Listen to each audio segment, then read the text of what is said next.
Hello, everybody, and welcome to your favorite show. Each and every Monday night, we're talking about Rasslin and Racin. And, of course, this is the year-end NASCAR show. We're going to talk just a little more NASCAR than we normally do.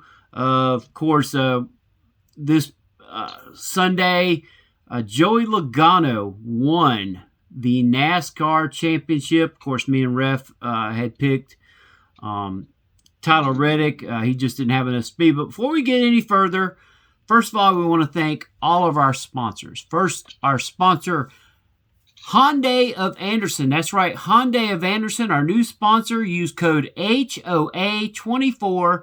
That's HOA24.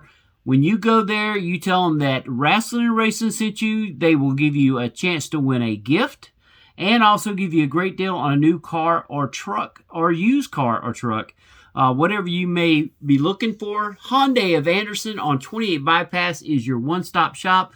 We want to welcome them to the Rasslin and Racin family and, of course, Greenville Sports Media. We also want to thank Arden's Burger Grill in Central South Carolina. Of course, that's where I am each and every time I do this podcast. I'm here at the Arden's Burger Grill Studios, which is my palatial game room. Anyway, we want to thank them, Donnie and Angie, for everything they do for us here at Rasslin and Racin. Also, Upstate Physical Therapy, Pepsi Cola, and the Point RV at Lake Hartwell, who, of course, brings us the man, the myth, the legend. We're talking about the only man that can sing 1, 2, 3 and still look as good as he can be. I'm talking about Mr. Ref Brandon. How's it going, Brandon? Absolutely fantastic. All right, well, let me turn you up just a little bit. For some odd reason, you're real low here. All right, now I got you. All right, Ref, where was you this weekend? Any wrestling this weekend?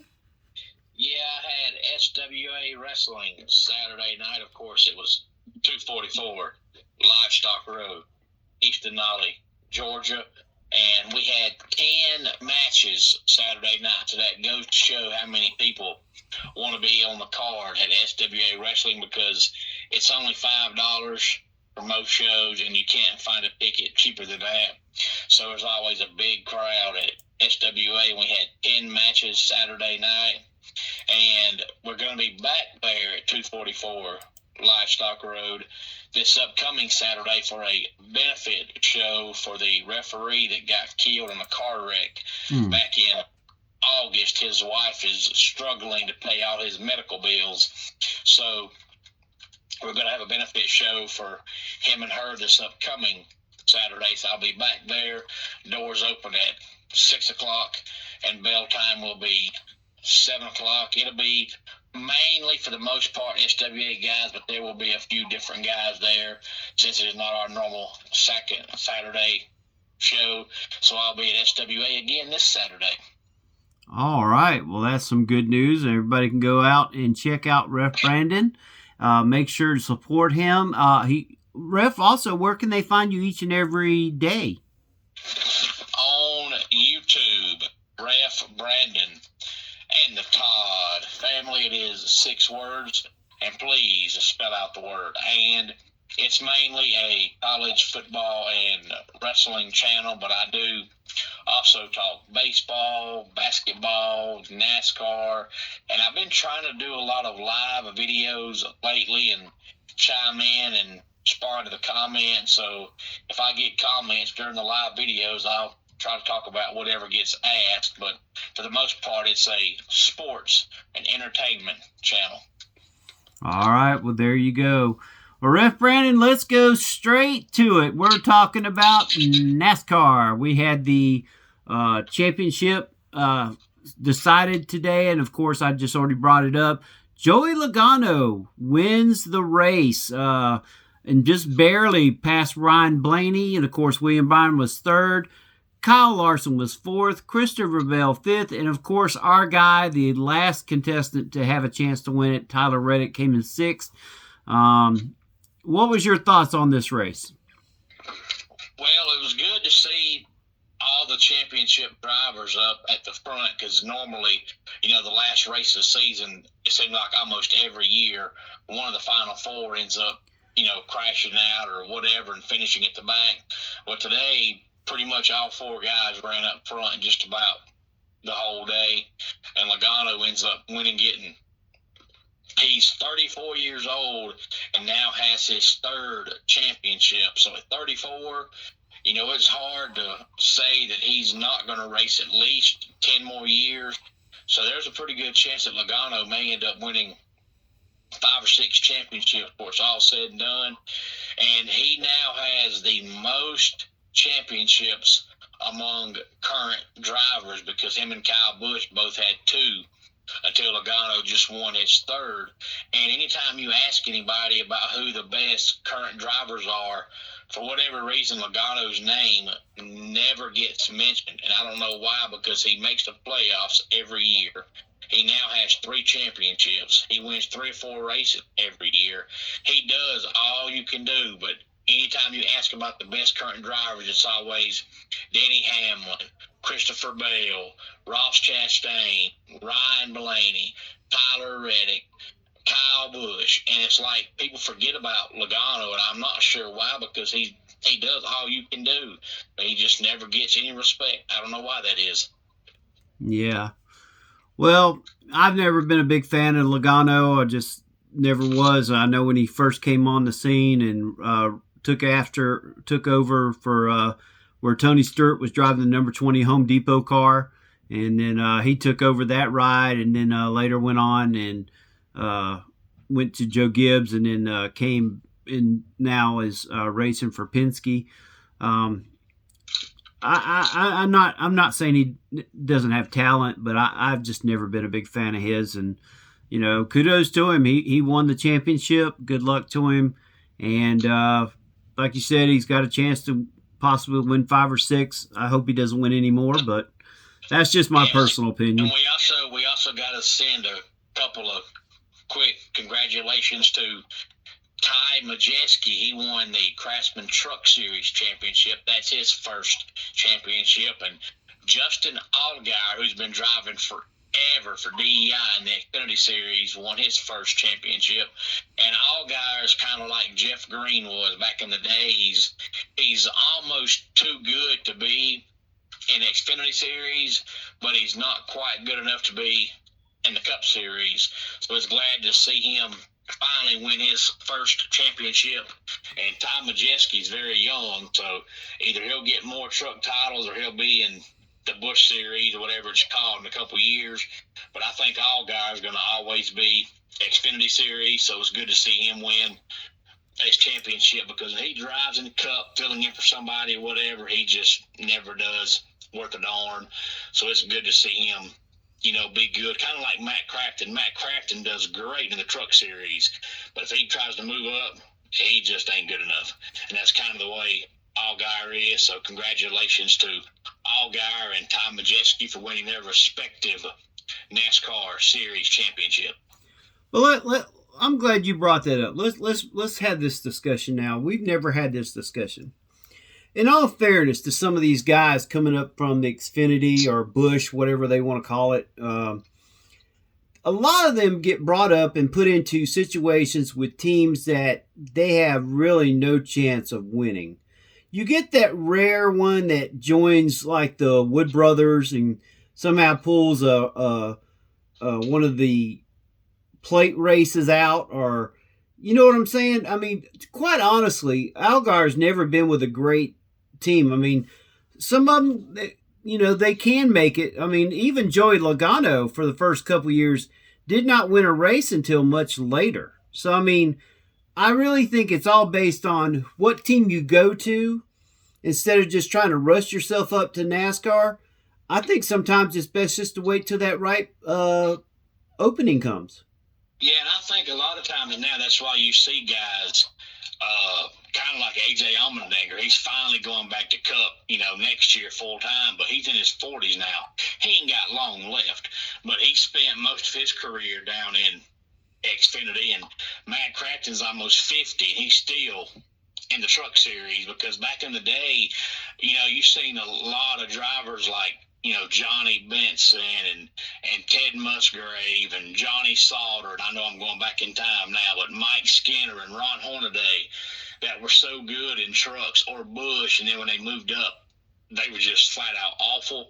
So now I think you see a lot of teams that are hesitant, the big time teams like a Hendrick or a Penske to sign one of those drivers, because very rarely do you sign those drivers to a 1-year deal. Typically you sign them to a 3 or 4 year deal.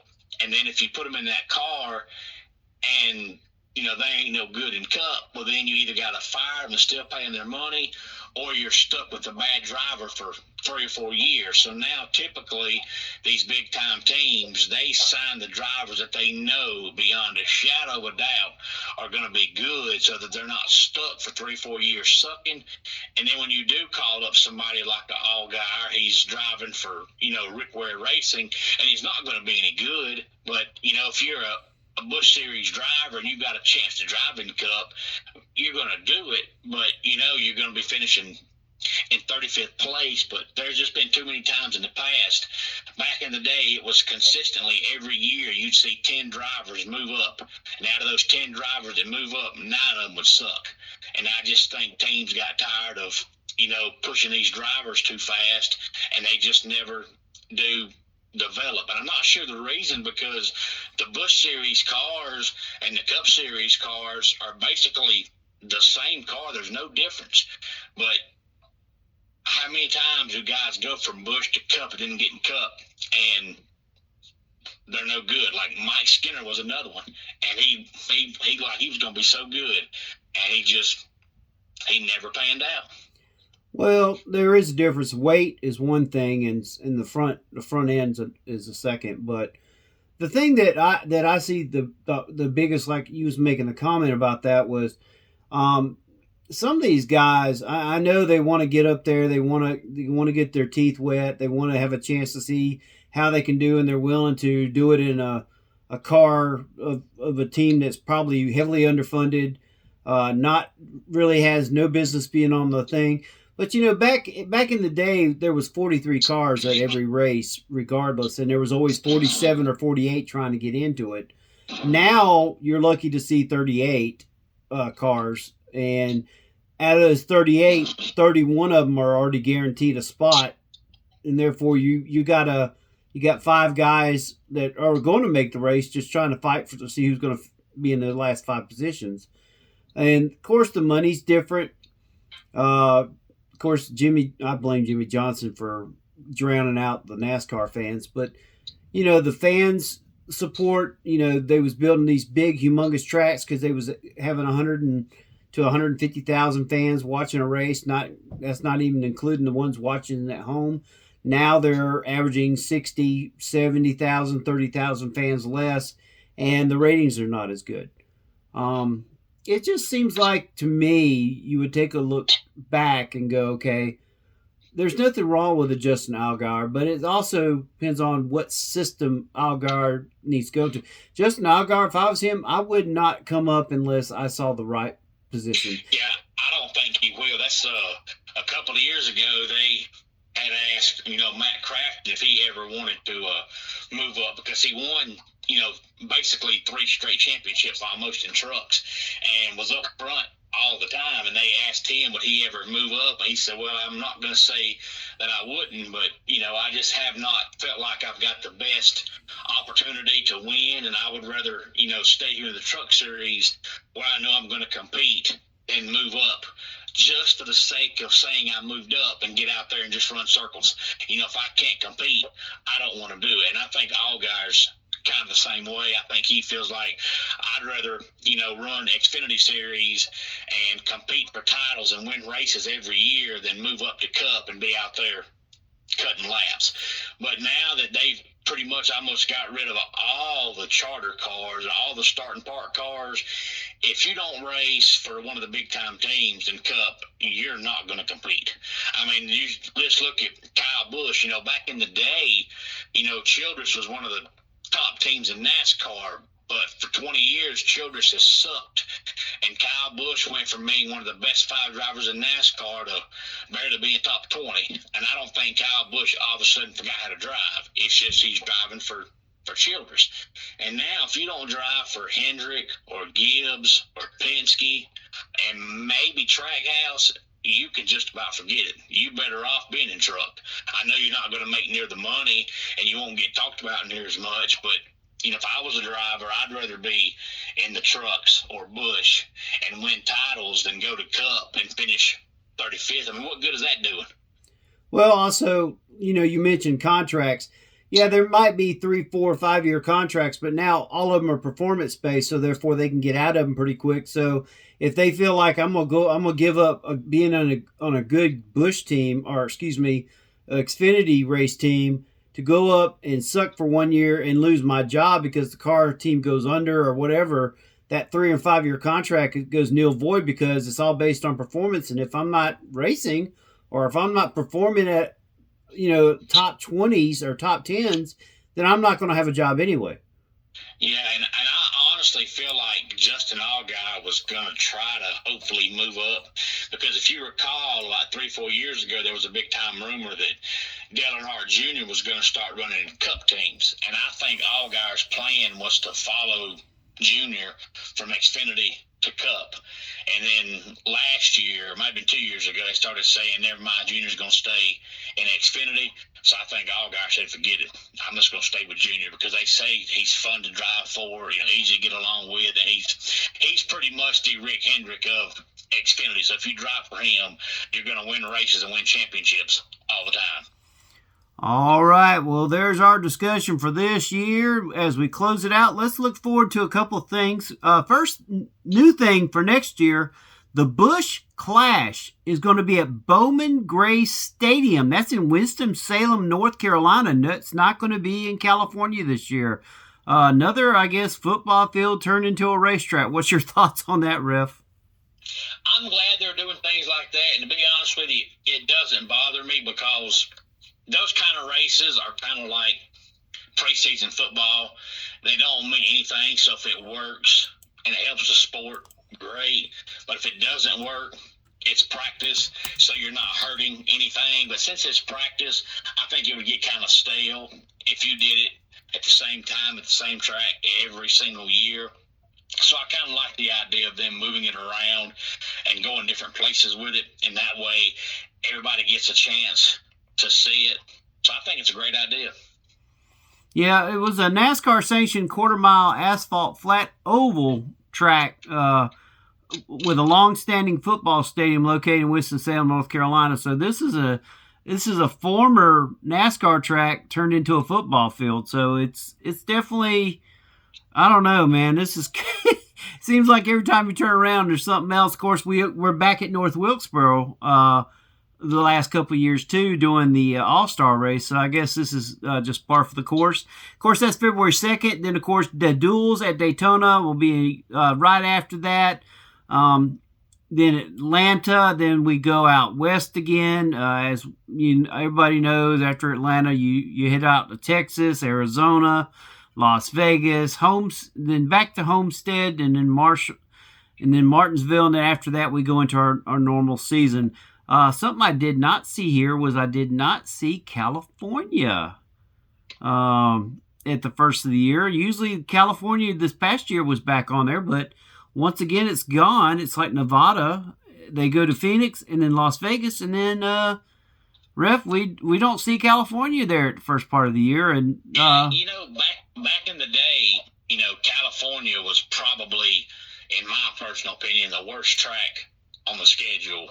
I mean, it was awful. And then they cut it back to 400 miles and widened the racetrack. And now the last 4 or 5 years, there's been some good racing there. But, they said a couple years ago that they didn't know if California was going to stay on the schedule full time from now on, because they were having to repave it and revamp it. And there was talk that if they did bring it back, it might be, 2026, 2027. But so far, they haven't really given any long-term updates as far as, will it be back full-time? Will it ever come back? They really don't talk about it. But 20 years ago, I hated that track.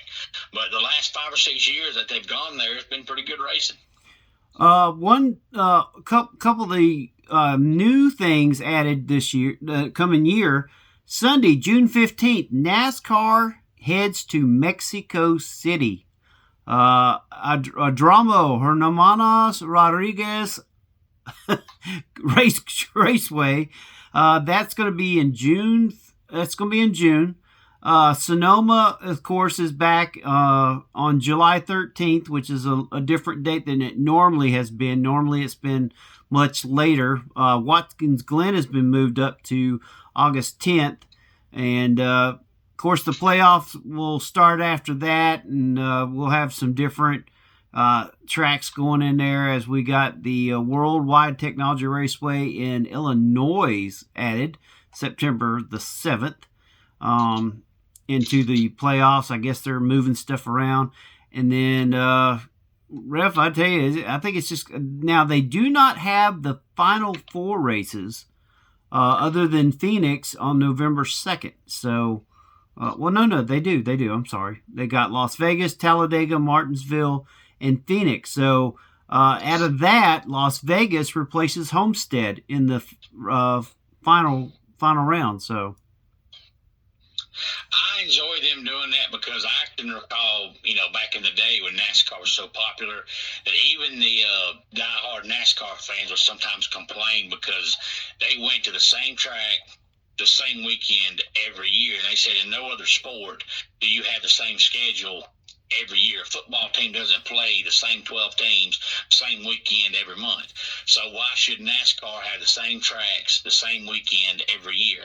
So they started changing it up, and they said that outside of Daytona, being the opening race, that there's no telling what the schedule could hold. Homestead was the final race forever, and now it's not. And then they went to Daytona, July 4th weekend forever, and now they don't. So I like seeing them change it up, and there's been talk that the Phoenix race, which was the final race again this year, they may not go there the final race every year because, if you're down to the final 4 and one of the 4 drivers is really, really, really, really good at Phoenix, then he's going to be your championship favorite.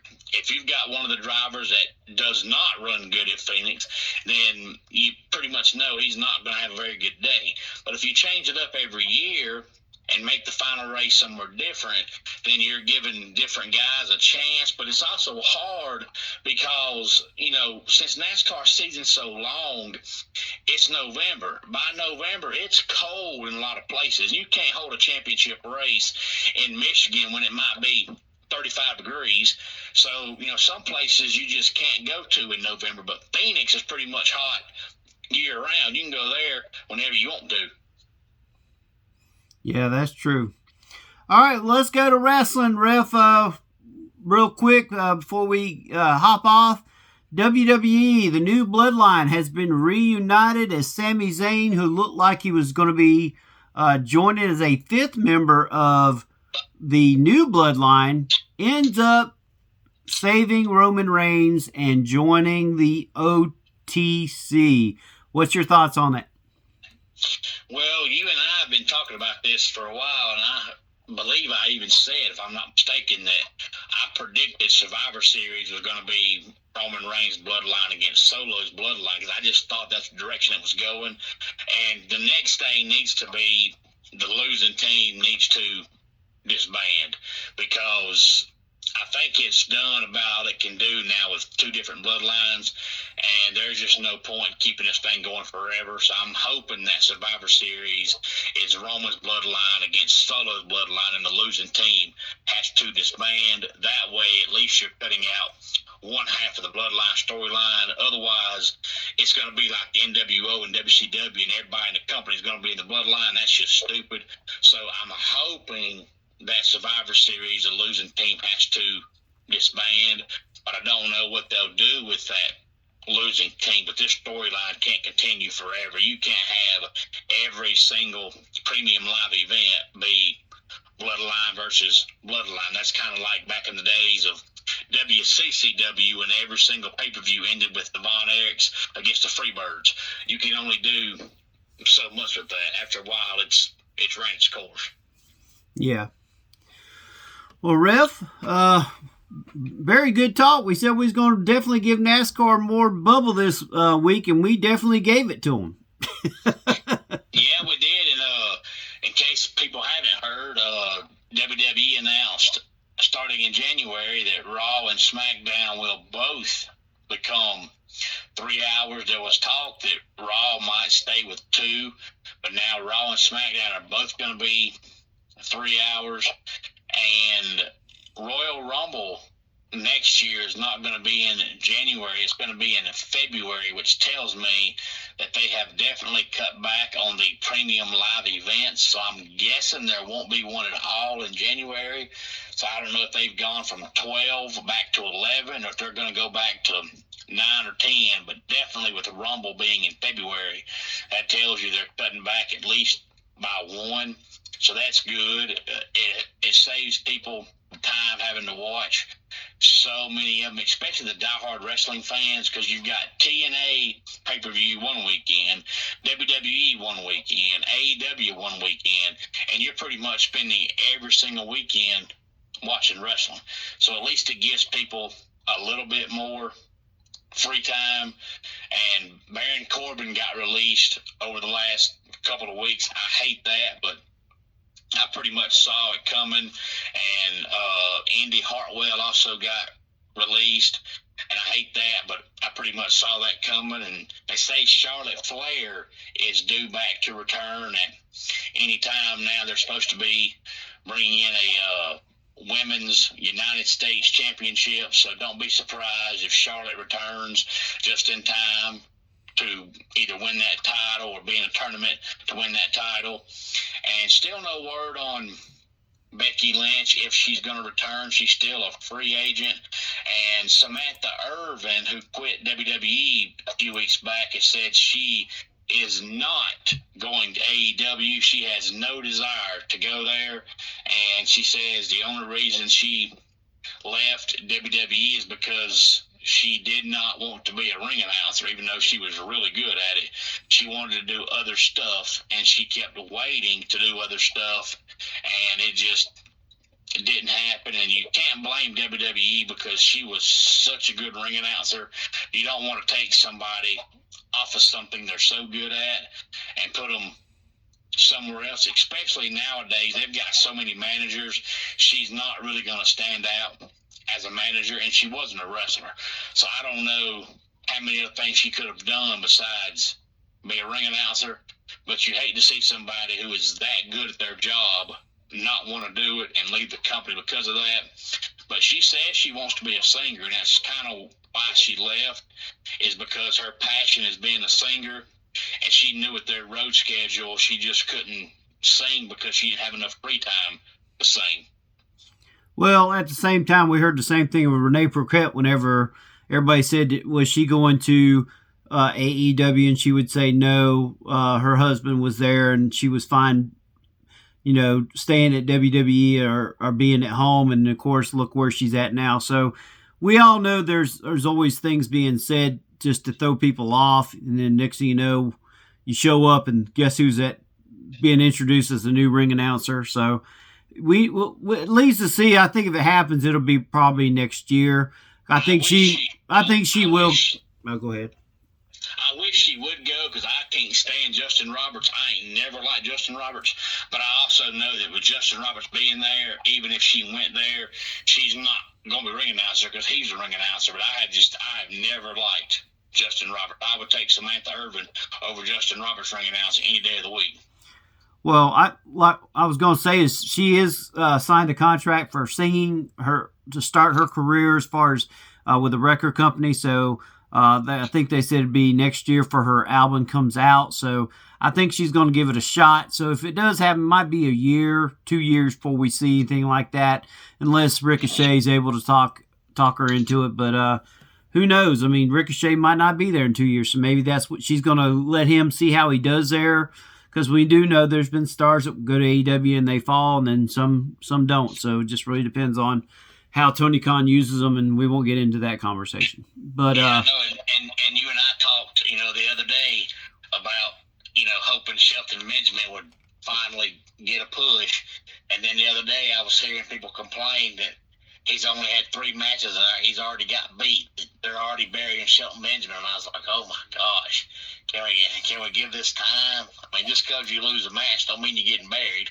And look who he lost the match to. So it wasn't like he you know, it's not like he was, just blown out of the water. I mean, they gave him two good matches. I mean, he didn't just take on the indie guys. He actually, has been fighting. From what I understand, he's won several matches. Of course, you don't see them on TV, but he's where he needs to be. And with Lashley there, and they're going to add somebody else.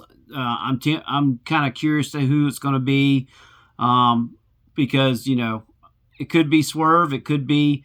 I don't think it's going to be Ricochet, but it could be. I don't think so.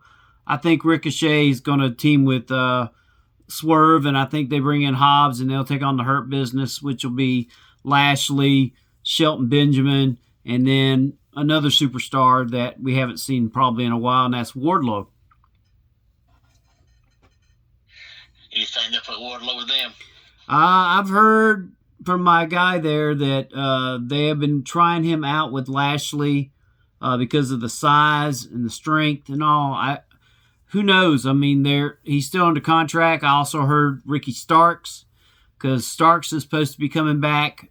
He's actually going to be fighting an MLW card here pretty soon with a guy that he's wrestled in the past. So we'll see. I think Ricky Starks makes more sense than Wardlow, but you never know with AEW. And I tell you, Jay, they need to find something to do with Wardlow, whatever it is. I feel like he's been the one main event guy that they have dropped the ball on just numerous times. They keep changing his gimmick, and he'll come back. He's back for a few weeks, and he's gone again. It's like Tony can't decide what he wants to do with him. And Wardlow has all the makings of a superstar for years to come, but they don't use him.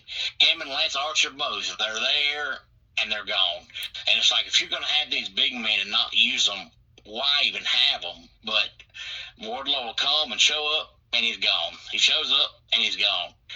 And I don't know what they're doing with him or not doing with him, but if they don't do something, he'll leave when his contract's up, because he's great, and they just don't use him. Well, we know how that all goes in AEW, and we'll see where it leads from here. And first of all, we want to thank all the fans for watching Rasslin and Racin each and every week here on the Fanboys YouTube channel, part of the Greenville Sports Media. We also want to thank Ref Brandon for everything he does for our show, giving us his insight.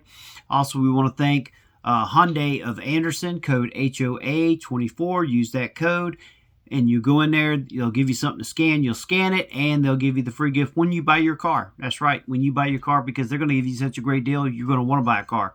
That's on any new or used car. Use HOA24.